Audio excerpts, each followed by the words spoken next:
So here we have the Kia Sportage on a 67 plate. I'm going to start off by showing you inside the boot. We'll then hop in and run through some controls on the inside from there.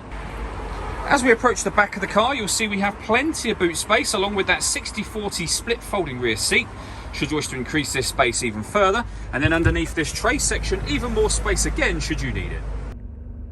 Okay, now that we're inside the car, we're going to start with the dials. On the left-hand side, we have the rev counter. On the right-hand side, we have the speedometer and fuel gauge. In the middle, you can see the total miles for this car, which are 25,257.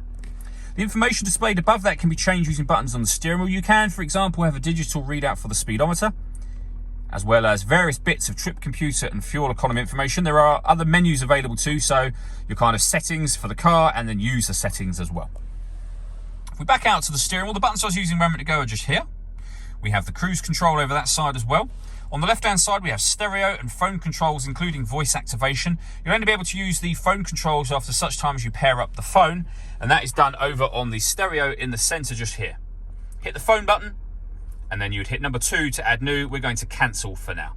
When it comes to music, we have FM radio, as well as DAB and AM, as you can see. If you want to listen to your own music, you can do. Nothing is connected or inserted at the moment, but you have a CD player, auxiliary input and USB input as well, so plenty of ways to listen to your music in this car. Working our way down, we have the air conditioning, so you can adjust the fan speed, the temperature, the direction you'd like the air to be distributed in.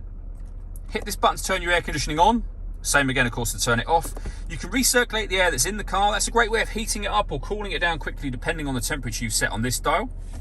Then underneath that section, we have 2 12-volt charging sockets underneath these caps here. Auxiliary and USB inputs that I mentioned already.